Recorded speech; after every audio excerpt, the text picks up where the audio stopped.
트럼프 대통령이 이란 핵 협상 문제와 관련해서 때로는 무력을 써야 한다며 공격 가능성을 다시 한번 시사했습니다. 인공지능 AI 산업 확대로 전 세계 메모리 칩 부족 현상이 심화되면서 스마트폰 가격이 사상 최고치로 오를 전망이라는 조사가 나왔습니다. 빌 클린턴 전 대통령이 난 잘못한 것이 없다며 미성년자 성착취범 제프리 앱스타인과 자신의 관계를 둘러싼 의혹을 부인했습니다.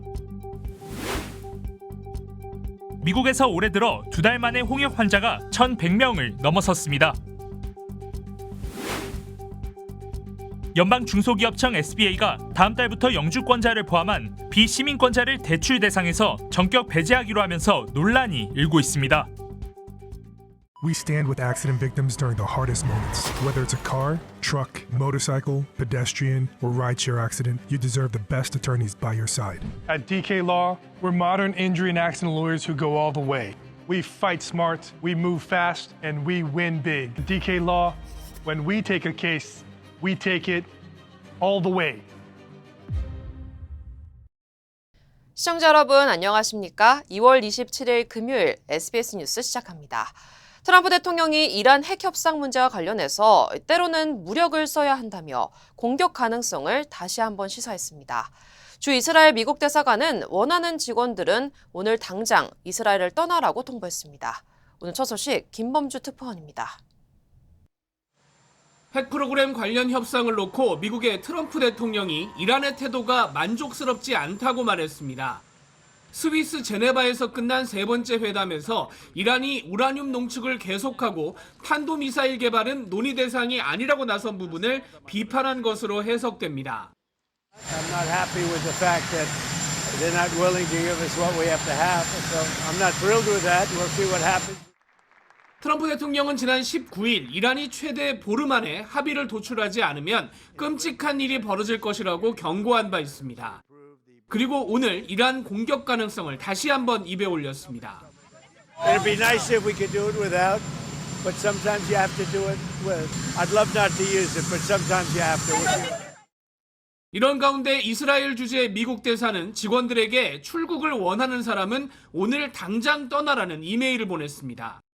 영국은 이란 대사관에서 직원들을 철수시켰고 중국도 자국민들에게 가능한 빨리 대피하라고 권고했습니다. 동시에 미국 정부 일각에서는 계속 대화를 시도하는 분위기도 읽힙니다. 제이디 벤스 부통령은 워싱턴 포스트와 인터뷰에서 자신은 해외 군사 개입에 회의적이라면서 대통령도 마찬가지라고 믿는다고 말했습니다. 또 마르코 루비오 국무장관은 다음 주 월요일과 화요일 이스라엘을 방문해서 이란 문제 등을 놓고 논의할 예정이라고 발표했습니다. 뉴욕에서 SBS 김범주입니다. 인공지능 기술을 군사작전에도 활용하려는 움직임이 본격화되고 있습니다. 미 국방부가 인공지능 모델 클로드를 개발한 엔트로픽에 기술의 무제한 사용 권한을 요구했습니다. 그러나 엔트로픽은 살상무기 개발에 활용될 수 없다며 이를 거부해 파장이 일고 있습니다.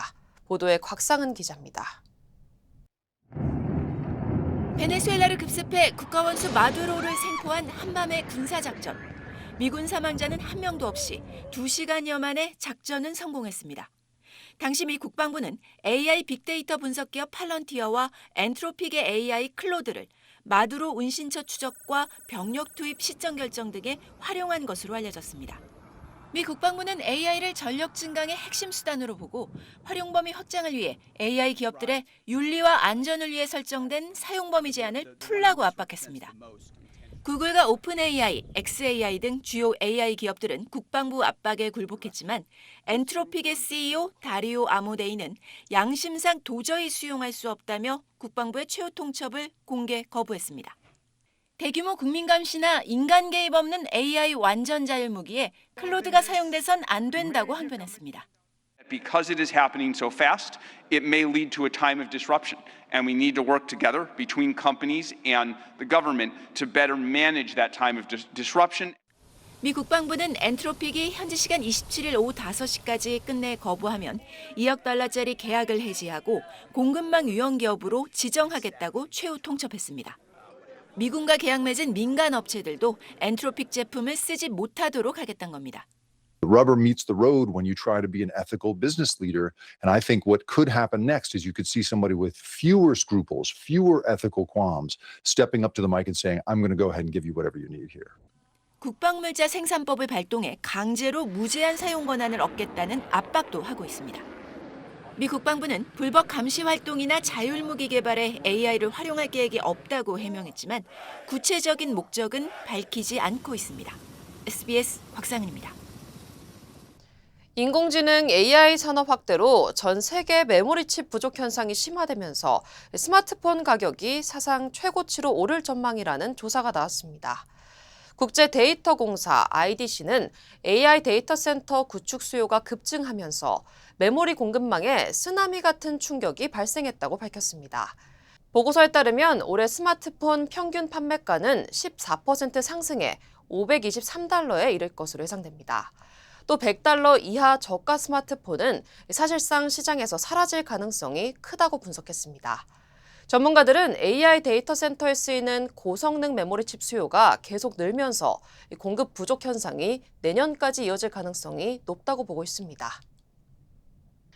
넷플릭스가 워너브라더스 디스커버리 인수 계획을 공식 철회하면서 주가가 10% 넘게 급등했습니다. 넷플릭스는 파라마운트가 제시한 주당 $31 인수 조건에 맞서지 않고 기존의 주당 $27 75센트 제한도 인상하지 않겠다고 밝혔습니다. 회사 측은 현재 가격 수준에서는 더 이상 재무적으로 매력적인 거래가 아니다라고 설명했습니다. 이후 워너브라더스는 파라마운트와 $1,100억, 한국 돈 약 158조 원 규모의 매각 계약을 체결했습니다. 이번 합병은 미국과 유럽 규제 당국의 심사를 거쳐 최종 확정될 예정입니다. 시장에서는 넷플릭스가 무리한 인수 부담을 피하고 재무적 원칙을 지켰다는 평가가 나오고 있습니다. 빌 클린턴 전 대통령이 오늘 성범죄자 제프리 앱스타인 사건과 관련한 공화당 주도의 연방 하원 감독위원회에 비공개로 출석해 나는 아무것도 보지 못했고 아무런 잘못도 하지 않았다고 증언했습니다. 클린턴 전 대통령은 가정폭력이 있는 집에서 자란 사람으로서 그가 무슨 짓을 하고 있는지 약간의 짐작이라도 있었다면 그의 비행기에 타지 않았을 뿐 아니라 오히려 그를 직접 신고하고 그의 범죄에 정의 실현을 요구했을 것이라고 말했습니다. 또 어제 아내 힐러리 클린턴이 증언대에 세워진 것을 비판하며 자신과 아내는 앱스타인의 범죄와 관련이 없다고 강조했습니다. 한편 트럼프 대통령은 이에 대해 나는 그를 좋아하고 클린턴이 증언대에 서는 것을 보고 싶지 않다고 반응했습니다. 텍사스에 있는 연방이민세관 단속국 아이스 구금센터에서 어린이들이 호흡곤란과 고열 등의 증세를 보여 9.11에 신고가 잇따르고 있다고 NBC 뉴스가 보도했습니다. 지난 9월 이후 최소 11건의 응급출동 기록이 확인됐으며 대부분은 6살 이하 어린이였습니다. 일부 어린이는 샌안토니오의 소아 전문 병원으로 이송되기도 했습니다. 의료진과 인권단체는 구금시설 환경이 열악하고 초기 의료 대응이 충분히 이루어지지 않아 어린이들에게는 매우 부적절하다며 시설 개선을 촉구하고 있습니다. 미국에서 올해 들어 2달 만에 홍역 환자가 1,100명을 넘어섰습니다. 연방질병통제예방센터 CDC에 따르면 어제 기준 홍역 확진자는 1,136명으로 이는 통상적인 연간 발생 건수의 6배에 달하는 수준입니다. 전체 환자의 80% 이상이 아동과 청소년이며 약 96%는 백신을 맞지 않았거나 접종이 완료되지 않은 것으로 나타났습니다. 전문가들은 올해 또다시 기록적인 확산이 우려된다고 경고했으며 백신 접종을 강력히 권고했습니다. 오하이오주의 한 대형 돼지 농장에서 화재가 발생해 돼지 약 6천 마리가 폐사했습니다. 화재는 지난 25일 메디슨 카운티에 위치한 돼지 약 7,500마리를 사육하던 대형 농장에서 발생했습니다. 당시 시속 35마일, 약 56km의 강한 돌풍이 불어 불길이 빠르게 번졌고 진화 작업에 큰 어려움을 겪었습니다. 소화전이 부족한 농촌 지역 특성상 소방대원들은 물을 실어 나르며 5시간에 걸쳐 불길을 잡았습니다. 돼지 약 6천 마리가 폐사했지만 인명피해는 없는 것으로 확인됐으며 당국은 방화 정황은 없다고 밝히고 정확한 화재 원인을 조사하고 있습니다. 코네티컷주에선 유조차 사고로 대규모 기름 유출이 발생했습니다. 어제 오후 1시 45분쯤 웨스트 헤이븐에서 정면 충돌 사고로 유조차가 전복되면서 약 2,400갤런의 기름이 웨스턴강과 뉴 헤이븐 항구로 유입됐습니다. 당국은 기름막이 강 하류와 항구까지 퍼졌으며 현재 긴급 대응팀이 정화 작업을 진행 중이라고 밝혔습니다. 사고 이후 사고 인근 도로는 16시간 넘게 폐쇄됐으며 오염 제거 작업이 끝날 때까지 통행 제한이 이어질 예정입니다. 연방 중소기업청 SBA가 다음 달부터 영주권을 포함한 비시민권자를 대출 대상에서 전격 배제하기로 하면서 논란이 일고 있습니다. SBA는 중소기업 대출 프로그램 7A와 504 융자를 받기 위해서는 사업체 지분의 100%를 미국 시민권자나 국적자가 소유하도록 하는 새 정책 지침을 오는 3월 1일부터 시행하기로 했습니다. 또 SBA 대출을 신청하는 기업은 사업체 소유주 전원이 시민권자여야 하며 이들의 주 거주지도 미국 영토 내로 제한됩니다. 이번 규정에 따라 그동안 가능했던 영주권자의 대출 신청은 물론 최대 5%까지 인정되던 외국인 지분 예외 규정도 모두 폐지됐습니다. 이번 조치는 트럼프 행정부의 이민 규제 정책이 경제 분야까지 확대된 것으로 그동안 시민권자와 동등한 혜택을 받아온 영주권자들에게 직격탄이 될 전망입니다. 쿠팡 창업자인 김범석 의장이 개인정보 유출 사태와 관련해 처음으로 공식 석상에서 사과했습니다. 하지만 자신들의 대응이 자랑스럽다는 등 진정한 사과와는 거리가 멀었습니다. 이 소식은 고정현 기자입니다. 투자자들을 대상으로 미국 현지에서 진행된 쿠팡의 실적 발표. 김범석 쿠팡 INC 의장은 지난해 발생한 개인정보 유출 사태에 대해 사과했습니다. I want to address the data incident that we communicated late last year. I want to apologize again for the concern and inconvenience this has caused. 지난해 말 사과문만 한 차례 냈을 뿐 육성으로 사과한 건 처음입니다. 하지만 정보 유출 사태에 대한 쿠팡의 대응은 자랑스러웠다며 자화자찬하기도 했습니다. I'm particularly proud of how our teams have responded. They addressed the data incident with a laser focus on serving our customers. 고 장덕준 씨 사망과 관련한 은폐 지시 등 자신을 둘러싼 각종 의혹에 대한 발언은 없었습니다. 해롤드 로저스 쿠팡 임시 대표도 기존 입장을 되풀이했습니다. The recent incident was not caused by a systemic failure of security measures, but was the result of a targeted attack executed by a malicious former employee. 쿠팡은 지난해 49조 원대 매출과 6,790억 원의 영업이익을 기록했다고 밝혔습니다. 1년 전보다 각각 14%, 8% 늘었습니다. 개인정보 유출 사태가 발생한 4분기 영업이익은 1년 전에 비해 97% 줄었는데 타이완 시장 등에 대한 대규모 투자가 영향을 준 것으로 해석됩니다. 한 번이라도 물건을 산 활성 고객 수가 10만 명 감소하고 쇼핑 등 핵심 사업 부문의 성장폭이 줄었다는 점에서 이른바 탈팡의 효과도 있었다는 분석입니다. SBS 고정현입니다. 저는 많은 한국인들의 제2의 고향 LA를 사랑합니다. 저는 한국인의 꺼지지 않는 열정과 서로를 향한 따뜻한 정을 존중합니다. 그리고 한인 사회와 함께한 시간이 자랑스럽습니다. 앞으로도 오래도록 함께 발전하기를 진심으로 바랍니다. I'm Richard Hoffman. Let me help you. 리처드 호프만 법률 그룹. 3.1절이 다가옵니다. 잔혹한 일제에 맞서 대한의 독립과 자주를 온 세상에 외쳤던 위대한 3.1절을 맞아 셀리온에서 독립운동가 유일한 박사가 설립한 민족기업 유한양행의 유한건강생활 천수단, 그리고 녹용 홍삼 제품을 1+1 하나만 사도 하나를 선물로 더 드립니다. 선착순 100세트 한정 213-738-1188. LA 한인타운을 지나 웨스트 LA까지 연결하는 LA 메트로 D라인이 오는 3월 개통됩니다. 각 지역 주요 한인사회 소식 이원정 기자입니다.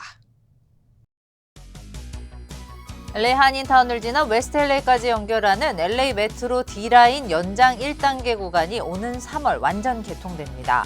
이번에 문을 여는 구간은 윌셔 웨스턴역에서 윌셔 라시에네가역까지 3.9마일로 윌셔 라브레아, 윌셔 페어팩스, 윌셔 라시에네가 등 3개 역이 신설됩니다.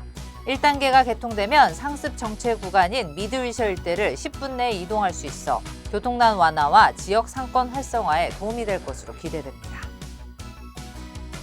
휴대용 스팀 청소기 약 65만 대가 보일러 파열 위험으로 리콜됐습니다. 미 소비자 제품안전위원회는 듀프레이 니트 스팀 클리너 제품에 물을 과도하게 넣거나 압력 밸브가 제대로 작동하지 않으면서 보일러가 파열돼 화상 등 부상 위험이 있다며 리콜한다고 밝혔습니다. 해당 제품은 지난 2018년 4월부터 2025년 12월까지 듀프레이 공식 웹사이트와 월마트, 아마존, 메이시스 등 주요 온 오프라인 매장에서 판매됐습니다. 연방하원 선거에 출마한 한인 후보가 트럼프 대통령의 지지를 받은 영상을 게시해 논란이 일고 있습니다. 일리노이주 11지구 연방하원 예비선거에 나선 공화당 후보 찰리 김 캠프는 트럼프 대통령과 외모와 음성이 유사한 인물이 나와 김 후보를 칭찬하며 투표하라는 문구를 내보내는 영상을 소셜미디어에 게시했지만 백악관 측에서는 해당 영상이 실제가 아니라고 밝히면서 영상을 삭제했습니다. 캠프 측은 유권자를 속이려는 의도는 없었고 캠페인을 홍보하고 웃게 하려는 목적이라고 밝혔습니다. 다음 달 9일 캐릴튼시에서 시장과 시의원 선거 후보자 포럼이 열립니다. 한미연합회 북텍사스 지부는 이번 행사에는 3선에 도전하는 스티브 베빅 시장과 줄 모하데드 후보, 시의회 제4지구 선거에 출마한 마이크 송, 리사 수터, 토마스 첼레티 후보 등을 초청해 포럼을 개최한다고 밝혔습니다. 주최 측은 한인 사회의 적극적인 참여가 지역 정책의 목소리를 반영하는 데 도움이 될 것이라며 관심을 당부했습니다. 성폭행 혐의로 기소됐다 불기소 처분을 받은 나사 소속 한인 에릭 심 씨가 고소인들과 휴스턴시 경찰 관계자들을 상대로 연방소송을 제기했습니다. 심 씨는 수사 과정에서 허위 진술서가 작성되고 유리한 증거가 제대로 전달되지 않았으며 기소 이후 해고되면서 명예훼손과 정신적 피해를 입었다고 주장했습니다. 그는 지난 2024년 4월 데이팅 앱을 통해 만난 여성들을 성폭행한 혐의로 기소됐지만 증거 불충분으로 불기소 처분을 받았습니다.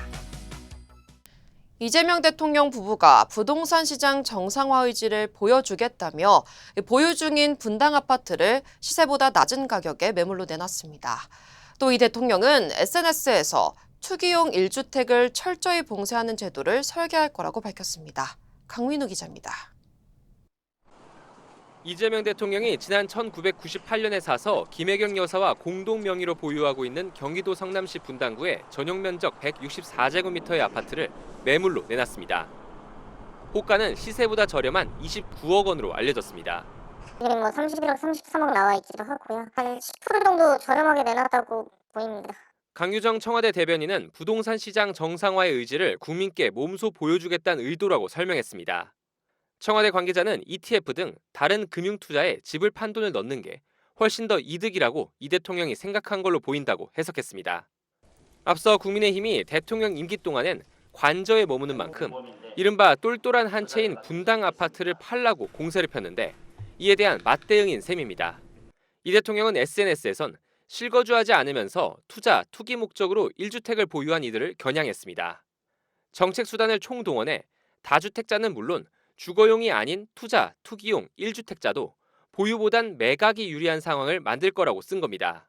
주거 여부, 주택 수, 가격 수준 등을 세밀하게 따져 통상적 주거는 적극적으로 보호하되 주택을 이용한 투자, 투기는 철저히 봉쇄하는 제도를 설계할 거라고도 했습니다. 그리 바람직하지도 않은 투자, 투기용 부동산을 오래 가지고 있다고 세금을 깎아준다? 그거 좀 이상한 것 같아요. 예를 들면.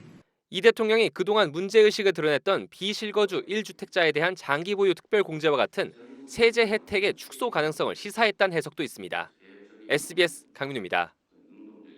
한국갤럽의 여론조사에서 이재명 대통령의 국정 지지율이 64%를 기록했습니다. 갤럽의 최근 6개월 조사 가운데 최고치입니다. 정당 지지도는 민주당 43%, 국민의힘 22%로 나왔는데 보수세가 강한 대구 경북에서도 국민의힘 지지율은 30%대에 그쳤습니다. 보도에 박찬범 기자입니다. 여론조사 업체 한국갤럽이 지난 24일부터 사흘 동안 전국 성인 1000명을 대상으로 조사한 결과입니다. 이재명 대통령의 직무 수행에 대해서 물었더니 응답자의 64%는 잘하고 있다, 26%는 잘못하고 있다고 답했습니다. 2주 전 조사와 비교해보면 잘하고 있다는 응답은 1%포인트 늘어난 걸로 나타났습니다. 갤럽이 실시한 최근 6개월 동안 여론조사의 국정 지지율 중 최고치입니다. 긍정평가 응답자들에게 그 이유를 물어봤습니다. 경제와 민생 17, 부동산 정책 17, 외교 11, 소통 8% 순으로 나타났습니다. 지역별로 보면 호남의 국정 지지율은 80%대였고 서울, 인천, 경기, 충청권, PK는 60%대를 기록했습니다. 반면 TK는 48%로 전국 평균보단 낮았습니다. 정당 지지도는 민주당 43, 국민의힘 22, 조국혁신당 3, 진보당 1, 개혁신당 2%로 조사됐습니다. 갤럽 조사로 최근 6개월 정당 지지도를 보면 민주당은 38%와 45% 사이를 등락했고 국민의힘은 최저 22, 최고 26%를 기록했습니다. 전통적으로 보수 정당이 강세를 보여온 TK에선 민주당 25, 국민의힘 36%로 나타났습니다. 이달 대구 경북의 국민의힘 지지율은 첫째 주엔 45, 둘째 주엔 32, 이번 넷째 주엔 36%를 각각 기록했습니다. SBS 박찬범입니다. 국민의힘에서는 제명당한 한동훈 전 대표가 대구를 찾아가 보수 재건을 외쳤습니다. 오세훈 서울시장은 반헌법은 결코 보수가 될 수 없다며 국민의힘 지도부에 거듭 날을 세웠습니다. 야권 상황은 김영래 기자가 보도하겠습니다. 국민의힘에서 제명당한 한동훈 전 국민의힘 대표는 보수의 성지로 불리는 대구 서문시장을 찾아가 보수를 재건해야 한다고 목소리를 높였습니다. 죽이 되든 밥이 되든 저는 나서보겠습니다. 나서서 정면으로 지금의 난국을 타개하겠습니다. 한 전 대표가 오는 6월 국회의원 재보궐선거에서 대구 지역에 출마할 수 있다는 관측이 범야권엔 있는데 한 전 대표는 구체적인 계획엔 말을 아꼈습니다. 지금 재보선이 어떻게 결정되지 않은 상태에서 마치 정치공학적으로 어디에 가겠다 이런 거 의미 없는 것 같아요. 그런 거 생각하고 있지는 않습니다. 윤석열 전 대통령과 절연을 사실상 거부한 장동혁 대표를 작심 비판해온 오세훈 서울시장은 SNS에 경문을 올렸습니다. 반헌법은 결코 보수가 될 수 없다며 장 대표의 노선이 과연 우리 당이 나아갈 길인지 분명히 판단해야 한다고 직격탄을 또 날린 겁니다. 국민의힘 지도부는 이런 비판에 별다른 반응을 내놓지 않았고 지방선거 준비를 이어갔습니다. 당 공천관리위원회는 다음 달 26일부터 당내 경선 절차에 들어가는데 경쟁이 치열한 전략지역의 경우 시장, 도지사 등 광역단체장 후보라도 공개 오디션을 통해서 후보를 결정할 수 있다고 밝혔습니다. 이정현 공관위원장은 SNS에서 당 소속 현역 지방자치단체장들을 향해 공천심사 이전에 새로운 인재를 위해 스스로 길을 열어주는 결단을 부탁한다며 자발적 용퇴를 압박하기도 했습니다. SBS 김영래입니다. 지금 국회에서는 이른바 대법관 중헌법을 반대하는 국민의힘의 필리버스터가 진행되고 있습니다. 법 왜곡죄와 재판 소원법에 이어 민주당이 주도하는 사법개혁 3법의 마지막 법안인데 오늘 범여권 주도로 본회의를 통과할 것으로 보입니다. 신용혜 기자입니다. 대법관 수를 현행 14명에서 26명으로 늘리는 내용을 담은 법원조직법 개정안은 어제 오후 본회의에 상정됐습니다. 법안이 공포되면 2년 뒤부터 매년 4명씩 3년간 대법관 12명을 대통령이 추가로 임명합니다. 이른바 대법관 증언법으로 민주당이 앞서 처리한 법 왜곡죄법과 재판소원죄법에 이은 사법개혁 3법 중 마지막 차례입니다. 국민의힘은 대법관 증언법을 비롯한 사법개혁 3법이 헌정질서를 파괴하는 악법이라고 규정하고 지난 24일 이후 닷새째 필리버스터를 이어가고 있습니다.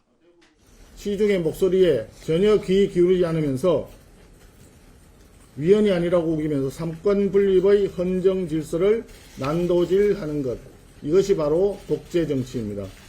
반면 민주당은 사법개혁 3법의 원동력은 조희대 사법부에 대한 불신이었다며 조 대법원장의 사퇴를 촉구했습니다. 저 같으면 사법불신의 모든 책임은 나한테 있다. 이에 책임을 지고 대법원장직에서 사퇴합니다. 라고 말할 것 같습니다. 법력권은 오늘 오후 늦게 표결로 필리버스터를 종료시키고 직후 대법관 증언법을 통과시킬 걸로 보입니다.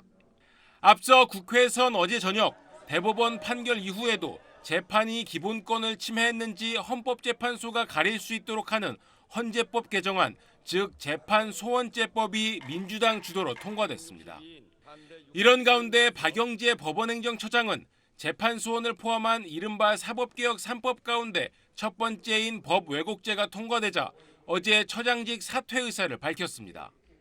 SBS 신용일입니다. Call DK Law. DK Law, how can I help you? Crazy accident. They cut me off and then cut my car in half. I think you need to go to the hospital. Oh. DK Law will be there for everything you need. Oh, that's nice. DK Law goes all the way. We're modern injury and accident lawyers who go all the way. We fight smart, we move fast, and we win big. Because at DK Law, when we take a case, we take it all the way. 네, 구글이 요구해온 고정밀 지도의 국외 반출을 한국 정부가 허가했습니다. 미국이 비관세 장벽으로 지목하던 부분이라 협상용 허가라는 분석도 나옵니다. 자세한 내용 이태건 기자가 보도하겠습니다.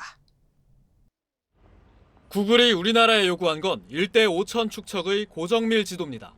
실제 거리 50m를 지도상 1cm로 나타내게 됩니다. 지형 지물을 세세하게 식별할 수 있어서 여러 서비스에 활용할 수 있습니다.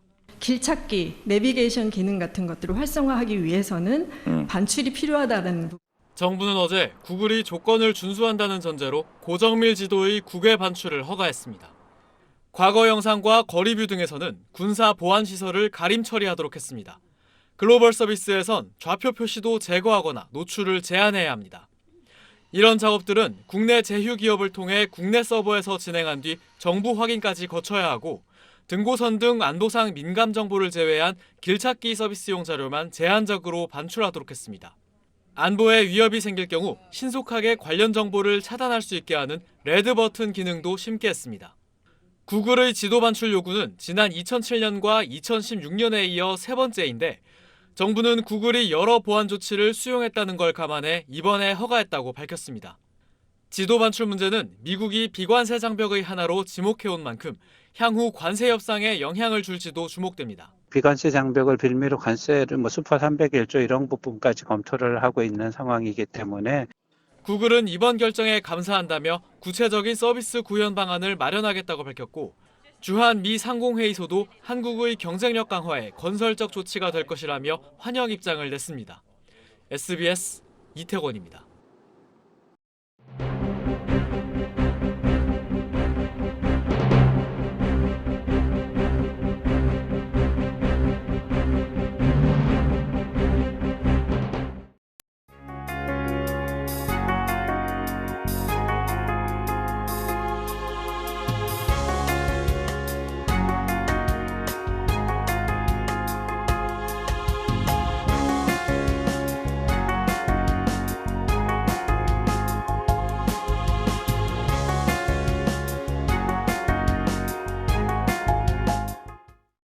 네, 2월의 마지막 금요일 SBS 이브닝 뉴스 마칩니다. 편안한 주말 보내시기 바랍니다. 고맙습니다.